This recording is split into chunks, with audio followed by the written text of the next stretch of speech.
O Anuário Nacional de Segurança Pública afirma que no ano de 2024 houve cerca de 4 vítimas de feminicídio por dia. Hoje vamos falar sobre um tema muito sensível, mas também muito importante: a violência psicológica contra as mulheres.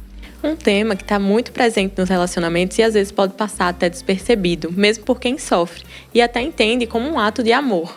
Eu sou Gabriela. E eu sou Carla. E hoje vamos conduzir vocês numa conversa sobre violência de gênero e relacionamento sem tabus. Esse é o primeiro episódio do podcast De Repente Ciência, que une a tradição do repente com suas rimas e improvisos à ciência que explica o mundo. Você pode conferir o programa completo no Spotify e YouTube. Nos siga também no Instagram com @De Repente Ciência e também no TikTok.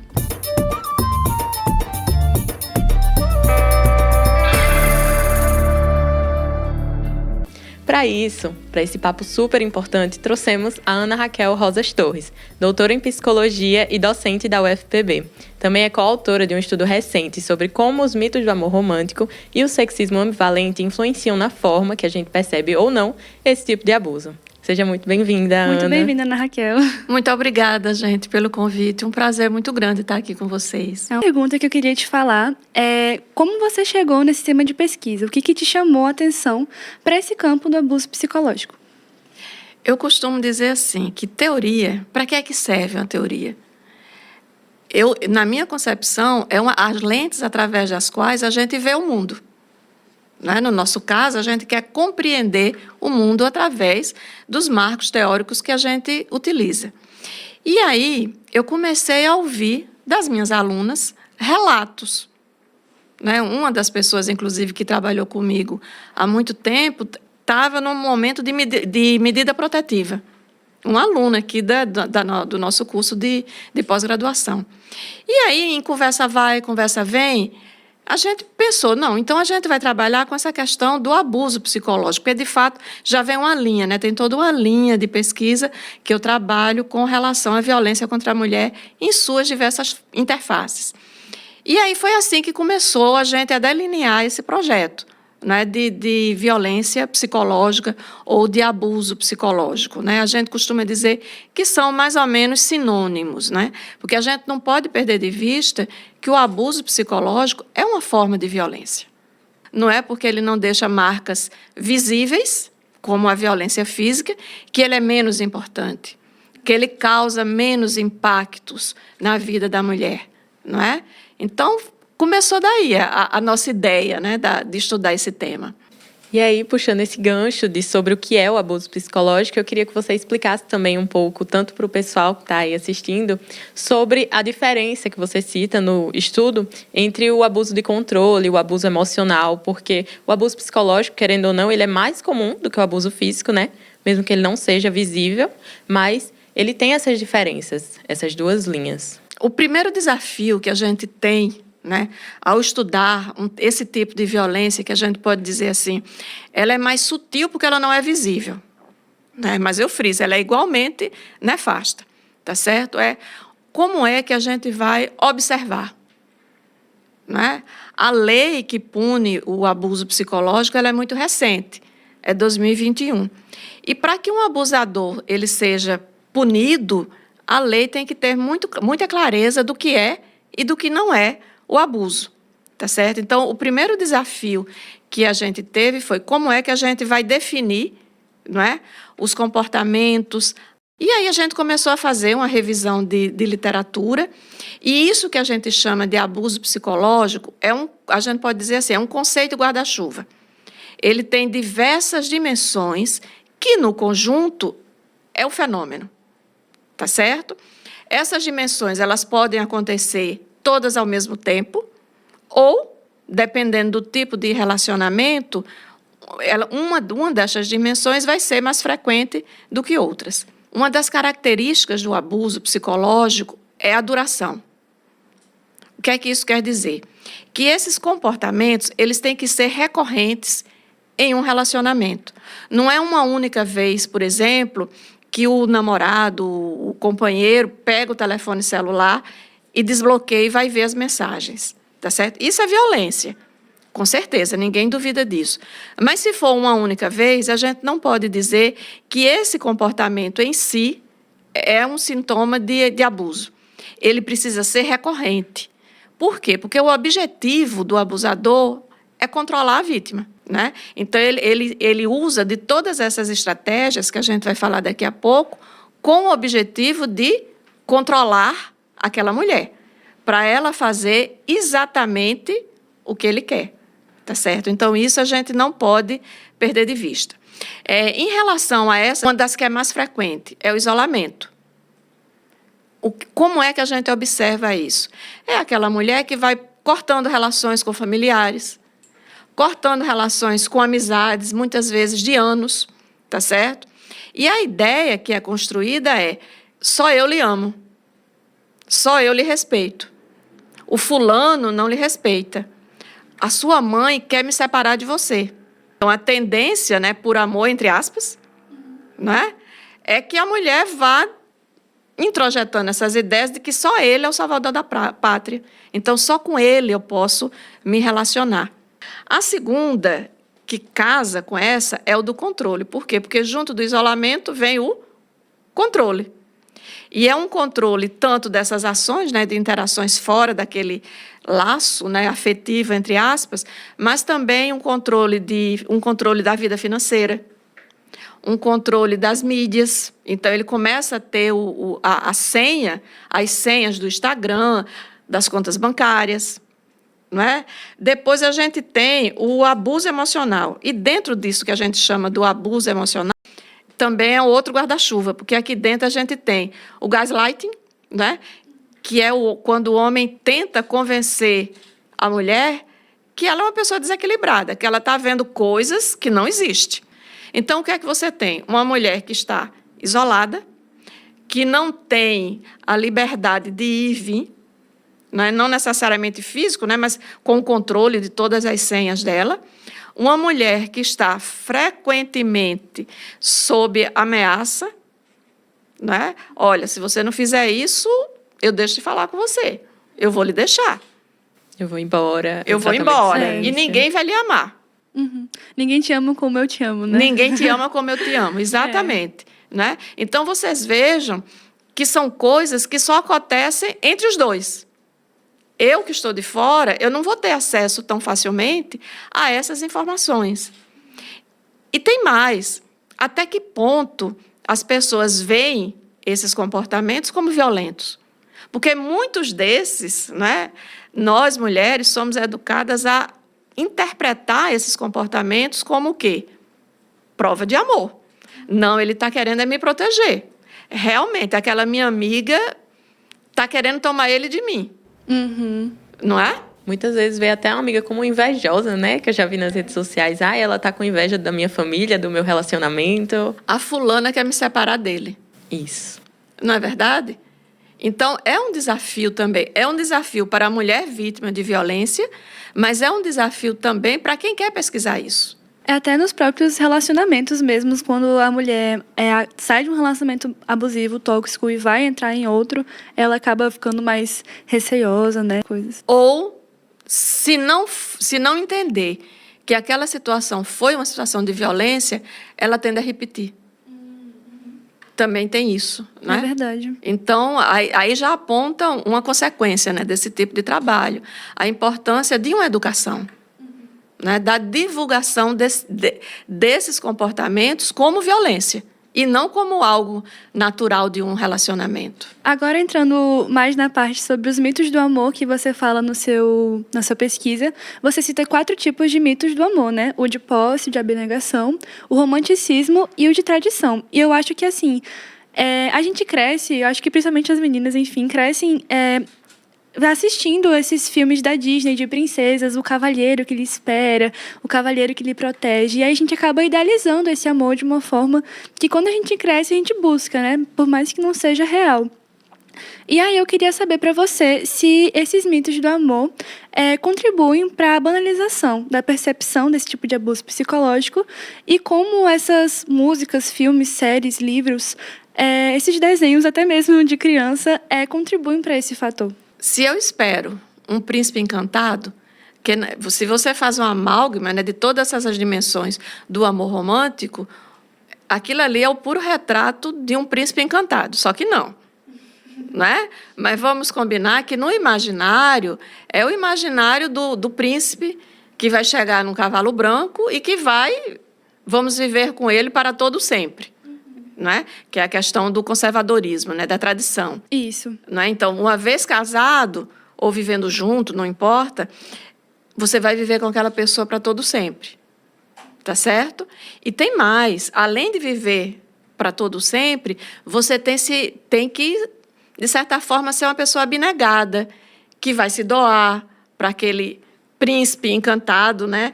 Você tem que fazer tudo o que ele quer, para a família também. Então, veja bem, de um lado, eu tenho essa lente, né? A lente através das quais eu vou analisar ou avaliar o relacionamento que eu estou, tá certo? Então, eu encontrei meu príncipe. E ele é tão bom que ele quer me proteger. Ele abre os meus olhos em relação àquelas pessoas que não gostam de mim.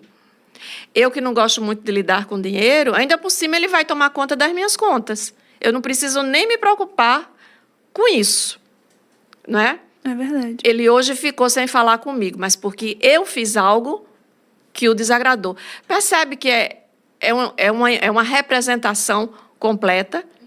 Então, entre eu, não é?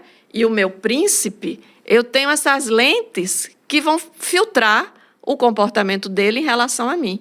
E, de certa forma, vão me dar as deixas, né, as pistas de como eu devo, entre aspas, me comportar.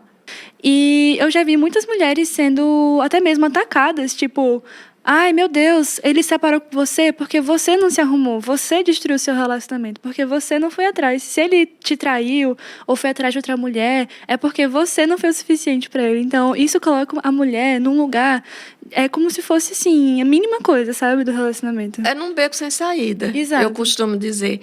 E, assim, eu não sei como vocês, né, têm observado esse fenômeno das trade wives.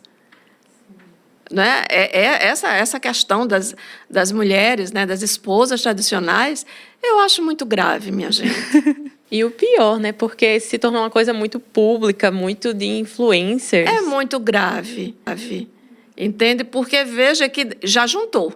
Uhum. Não é? O amor romântico, esse mito ali do príncipe encantado, que vai cuidar de mim, e que eu posso ter a quantidade de filhos que eu quiser. Não é? Eu acho que é um tipo de imagem que tem duas faces, né? É cara e coroa da mesma moeda. Porque, veja, ao mesmo tempo que se torna, né, se constrói aquela imagem de que aquilo ali é o nosso objetivo como mulheres é ser aquela mulher, e, ao mesmo tempo, para a grande maioria das mulheres, aquilo ali é impossível. Entende? Porque aquilo ali é um recorte muito pequeno da vida cotidiana daquele casal. É. E é um recorte também muito pequeno da sociedade como um todo, né? Um estilo de mulher padrão, uma família padrão também, que não, às vezes a pessoa não tem a sua casa própria, vive de aluguel, tem criança para cuidar, e aí pegam, cortam essa imagem perfeita, e eu vejo muitas meninas, até mesmo adolescentes, enfim, comentando, meu Deus, quando eu crescer, eu quero ser dona de casa, eu quero ser dona do lar, não sei o quê, bancada. E eu acho também bem preocupante você não ter essa sua independência, né? Enfim, ter que estar dependendo. Eu costumo dizer assim, eu tenho 30 anos de docência, né? Então, eu já peguei várias gerações, né, de alunos, tá certo? E, para mim, é muito assim, me causa uma estranheza ver esse tipo de discurso nas alunas, que são pessoas jovens, não é? Eu digo que são meninas, porque 19, 20, 21 anos. Gente, quando eu era estudante, há alguns anos, né, a meta da gente era ser independente. E agora o que eu estou escutando é que a meta é ser dependente. E isso, para mim, é uma armadilha, torna aquela mulher uma potencial vítima de todo tipo de abuso.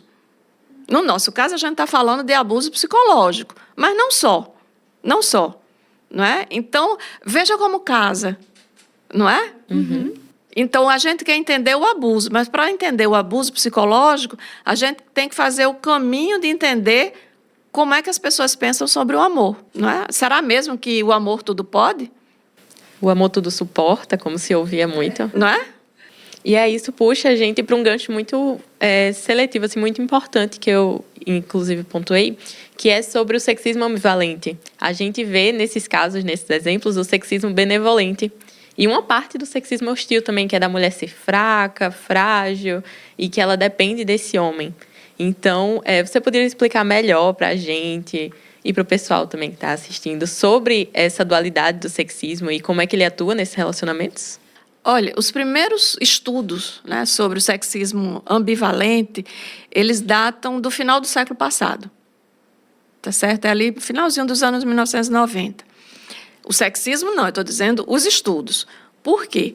Porque a gente começou a notar uma mudança, não no sexismo, mas na forma através da qual ele é expresso. A gente teve um momento, né, eu diria, foi um momento muito bom, de que as pessoas pensavam um pouco antes de falar. Por quê? Porque no lugar de você dizer que uma mulher é incompetente, né, você vai dizer que ela é frágil.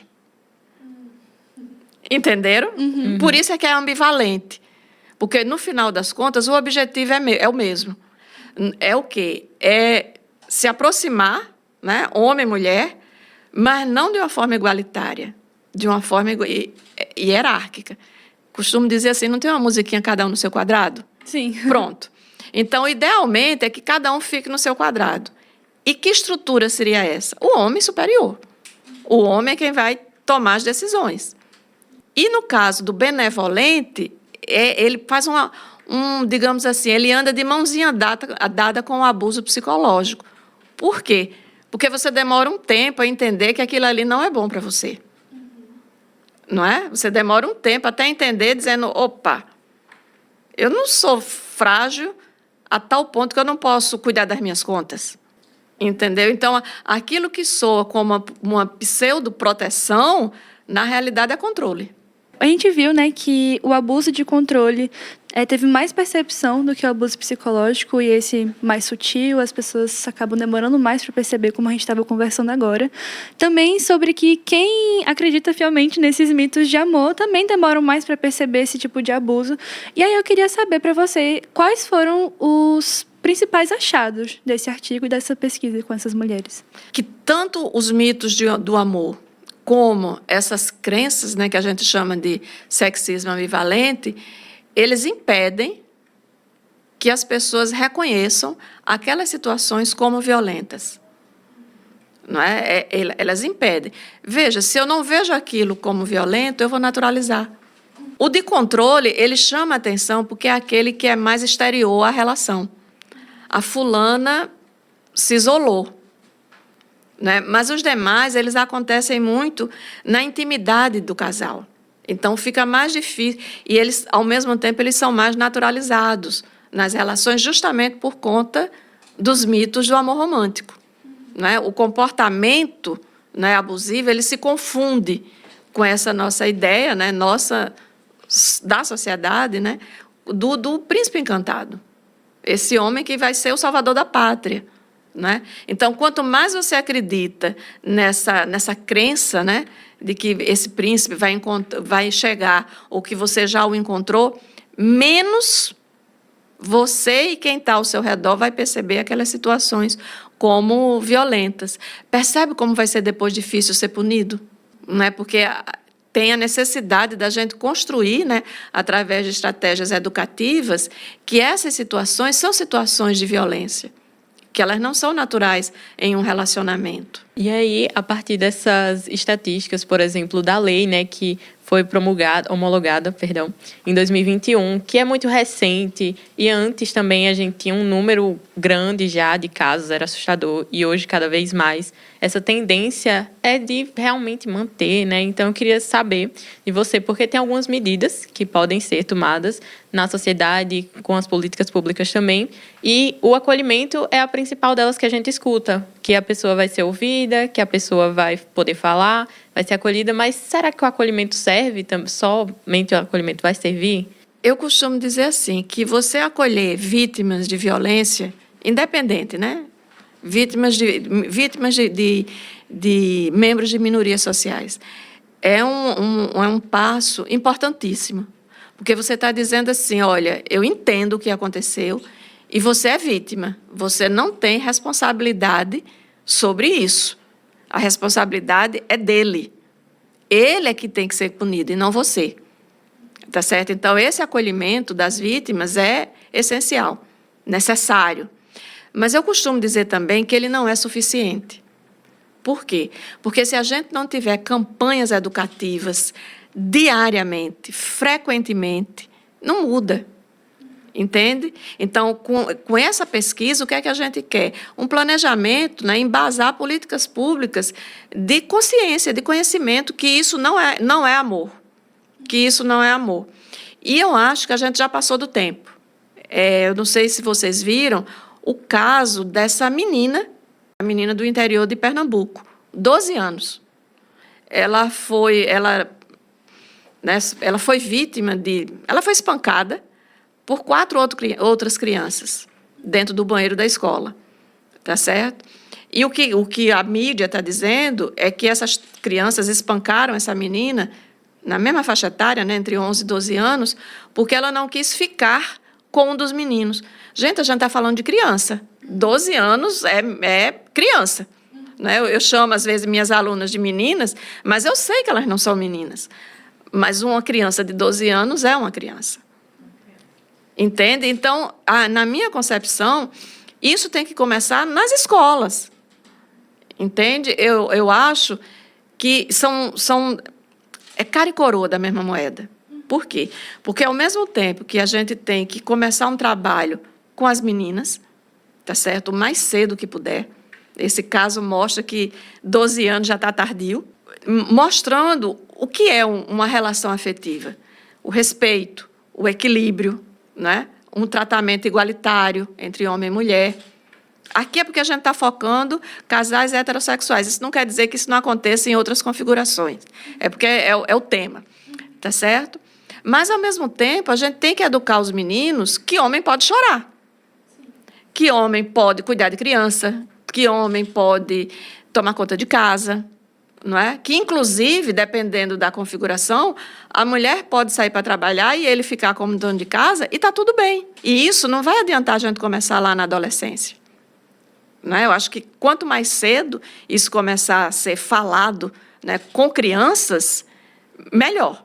Né? Aquela série que causou tanta confusão, né?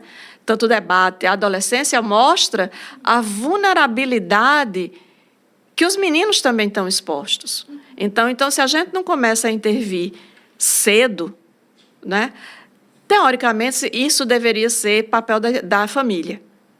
Sim.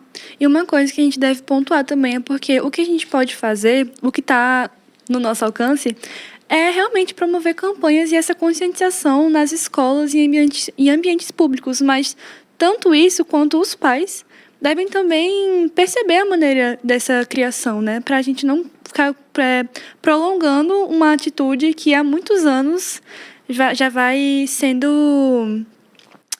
como eu posso falar? Está consolidada, né? Isso, está consolidada, às vezes, na cabeça de muitas pessoas e a gente precisa alterar para justamente esse tipo de violência ou esse tipo de pensamento não se prolongar, né, nas próximas gerações. Exatamente. É uma tarefa grande e importante, eu diria. E é uma dinâmica, eu acredito, e percebo também, que vem da parte do sexismo. Quando a gente tem em casa esse padrão, né, heteronormativo do pai é o provedor da família, ele vai prover também para a mãe. E aí a mãe é a cuidadora, delicada, vai ficar com as crianças. Eu acho que isso também se perpetua no comportamento das crianças. Normalmente as meninas são ensinadas a lavarem louça, ajudarem a mãe na casa, os meninos a fazerem trabalhos mais fortes. Se me permite, eu vou dar um exemplo de uma outra pesquisa que a gente realizou há algum tempo. Vocês já prestaram atenção, eu não sei aqui como é no jornalismo, mas se você vai ali para o CCHLA, principalmente psicologia, né, você vai ver que são cursos femininos. A gente tem muito mais alunas do que alunos. Enquanto quando você vai lá para o CT... De coisa de engenharia. Você já tem o inverso. Isso é divisão sexual dos papéis. Uhum. E vindo dessa parte, né, do sexismo, desse tema, tem também o exemplo de uma série que teve a última temporada lançada esse ano, que é a série You, que tem o protagonista Joe Goldberg. E aí a última temporada foi esse ano, assim, um burburinho. E durante a série ele se relaciona, né, com diversas mulheres e com esse instinto de proteção, com essa máscara mesmo, né, porque ele é um sociopata. Essa máscara de proteção, ele assassina as pessoas que se envolvem com essas mulheres. E algumas dessas mulheres que ele se relaciona também acabam sendo vítimas dele, justamente por conta disso, às vezes de ciúme, outras vezes de querer proteger ela do mundo mesmo. E aí, nessa parte do ciúme, que a gente vê que tem uma delimitação ali que pode ser um pouco mais popular, que o pessoal faz, tá com ciúme, tá bonitinho, ele me ama. É um dos mitos. Mas tem uma coisa que você falou que eu acho muito interessante. No caso da série, o personagem principal, né, ele é um sociopata. Tá certo? Quem está assistindo sabe que ele é um sociopata. Mas isso não quer dizer que o homem abusador, ele é um sociopata. Né? Eu tenho muito cuidado, assim, da gente não colocar o rótulo de patologia. Não. Ele sabe o que está fazendo. Ele sabe perfeitamente o que está fazendo. Eu acho que a gente tem que ter o cuidado para não tirar a responsabilidade. Entende? Então, ele sabe, quando ele está ali dizendo que a mãe da moça, né, da mulher, não gosta dela e que quer separá-los, ele sabe exatamente o que está fazendo. Isso não é um comportamento patológico, não, é um comportamento que tem como objetivo o controle. E o controle em si, ele é patológico, evidentemente, mas não no sentido de tirar a responsabilidade dele. Aí é que entra o sexismo. E aí, agora, eu queria, Ana Raquel, que você pudesse me definir o que é mito do amor em apenas um tweet. Imagine só se você tiver 280 caracteres para resumir o que seria o mito do amor. Eu acho que o amálgama do mito do amor romântico, é o príncipe encantado. Mas será que todo príncipe encantado vem realmente no cavalo branco? Fica o questionamento para você que está assistindo. É verdade. E aí, nós fomos nas ruas para saber o que o pessoal pensa sobre ciúmes. E a gente queria te mostrar, a gente vai assistir e no final a gente comenta sobre. Certo. Você deixaria alguém decidir com quem você deve conversar ou com qual roupa você deve sair? Isso pode parecer um absurdo, mas acontece todos os dias. E começa com um ato inofensivo, o ciúmes. Em 2024, o Brasil bateu o recorde de feminicídio. Foram 4 vítimas por dia. E a pergunta que não quer calar: ciúmes é sinal de amor ou perigo? O De Repente nas Ruas deu saber a opinião de algumas pessoas sobre esse tema. Boa tarde. O que é ciúmes para você? Falta de confiança. É uma forma de cuidar das pessoas e eu acho que também de se proteger muitas vezes. Questão de sentimento, né? Às vezes, por gostar da pessoa, a gente acaba tendo receio, às vezes, de perder. É um sentimento no qual você se sente inseguro em determinada situação. O homem tem que ter aquele temperinho, aquela coisinha bem gostosa, assim, tá com ciúmes, ele vai brincar, não fica com ciúmes, né? Como você percebe uma relação ciumenta? Tem pontos que não podem ultrapassar, né? Proibir de sair, ou usar um certo tipo de roupa, ou estar em determinados locais, ou deixar de conversar com um amigo seu, isso pra mim já ultrapassa o ciúme. Acho que tem uma linha bem tênue entre ciúmes e cuidado. O cuidado vai até certo ponto. A partir do ponto que você começa a querer controlar o que a outra pessoa faz, onde ela anda, com quem ela anda, aí já se torna um pouco tóxico. Acho que quando tem um equilíbrio ali é bom. Porque às vezes a gente gosta quando a pessoa tá com um ciúmezinho, né, e tal, mostra que a pessoa tem de fato um interesse, né, mas quando é em excesso não é legal. Quando você não enxerga limites para o que você tá fazendo, por exemplo, aí você tem ciúme, eu tenho ciúme de uma amiga dele, mas em nenhum momento eu tento manter uma relação saudável com ela, entender qual é a relação deles dois. Quando você deixa de entender qual é a relação entre as pessoas e não tenta entender qual é o seu posicionamento dentro dessa relação, aí já passa um nível que não tá mais saudável. Ciúmes é prova de amor? Não. Quando tem amor, não gera ciúme, gera mais amor ainda. Então tome cuidado com ciúmes, viu, minha gente? Ciúmes não é coisa séria e muita gente nos tempos de hoje confunde muito os ciúmes como prova de amor. E prova de amor não é ciúmes. Prova de amor a gente cuida, a gente bota no altar essa pessoa que a gente ama. E cuida mesmo, protege. Muito interessante essas respostas. Muito interessante. Agora, chama a atenção que a primeira pessoa que foi entrevistada, que é uma pessoa mais velha, não é?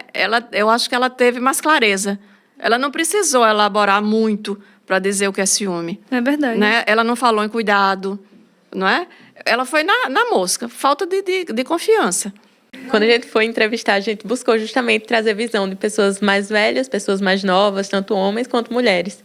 E aí o pessoal traz essa visão, né, positiva. Existe essa possibilidade do ciúme ser positivo? Será que o ciúme realmente é aquele temperinho que está faltando na relação? Eu acho que não. Né? O ciúme, eu diria que é o primeiro passo para o abuso psicológico. Porque o ciúme, vamos pensar, quando você tem ciúme de uma pessoa, tá certo? Você quer, de certa forma, que a pessoa corte as relações com o outro, não é? Com sua amiga, o seu amigo. Não é verdade? Então, a gente viu que a primeira dimensão lá do abuso é o quê? É o isolamento. Entende? Então, é produto. Eu não acho que ciúme seja temperinho ou seja cuidado, não. Eu acho que é o primeiro passo, assim, para dizer assim, eu vou controlá-la. Começa a controlar com quem você tem contato, suas roupas, que você vai sair, para onde você vai sair, com quem. É uma bola de neve. Agora eu te pergunto, para quem gostaria mais de se aprofundar mais sobre esse assunto e até mesmo repensar a forma que ela acha, né, sobre o amor, sobre esses mitos de amor, você recomendaria algum livro, filme, série ou até mesmo outros artigos para quem quer mais entrar nesse tipo de assunto? Né? Então, O Homem Invisível, de 2020, você veja que quem estava ali ao redor da personagem principal começou a duvidar, inclusive, da sanidade mental dela, né? Né? O ghosting lá, o gaslighting, não é? Eu acho que O Homem Invisível é uma boa... E tem aquela série, deixa eu ver aqui, Big Little Lies. Tem diversas situações de abuso psicológico nessa série também. Né? Então, eu acho que seriam esses três. Né? Dormindo com o Inimigo, que é o mais antigo, ele é de 91, exatamente. Aí O Homem Invisível e essa série. Então, o nosso papo de hoje se encerra por aqui, mas a gente agradece muito a sua presença. Realmente foi um papo assim, bem bacana, muito democrático também. Há muitas pessoas que podem estar ouvindo, assistindo, muitas vezes não sabiam de algum tipo de abuso psicológico, de algum exemplo, ou não percebia mesmo, e começa a perceber a partir de conversas como essas que a gente tem. Realmente essa visibilidade é muito importante para os estudos, principalmente também para ter acesso a essas mulheres, ou então a esse tipo de abuso que essas mulheres estão passando. Eu devo contar só um último caso. Sim. Posso? Pode contar. Há alguns anos, quando a gente estava começando com esse projeto, eu estava dando uma aula aqui na UFPB. E a gente começou a debater, né, sobre o abuso psicológico. Aí, no final da aula, chegou um aluno e disse assim, professor, eu fui vítima e não sabia. Então, muitas vezes, essa conversa, ela já abre assim, sabe? Ela diz, talvez eu deva procurar mais informações sobre isso, porque talvez eu esteja sendo vítima, ou fui vítima, e não percebi na época. Né? Então, eu acho que é uma estratégia, é uma iniciativa muito importante para a gente. E eu agradeço o convite, meninas. Meninas! A gente agradece você por ter aceitado participar do nosso podcast também. O De Repente Ciência é um programa promovido pelos estudantes do curso de Comunicação e Mídias Digitais da UFPB, sob a orientação do professor Sérgio Rodrigo Ferreira. Esse episódio foi apresentado por Gabriela Gomes e Carla Beatriz, dirigido e produzido por Milena Alves, Samuel Sintra e Ricardo Nunes, e com design de Flávio de Freitas e Kaique Oliveira. Com áudio e trilha de Lucas Brandão e Mozart Nogueira.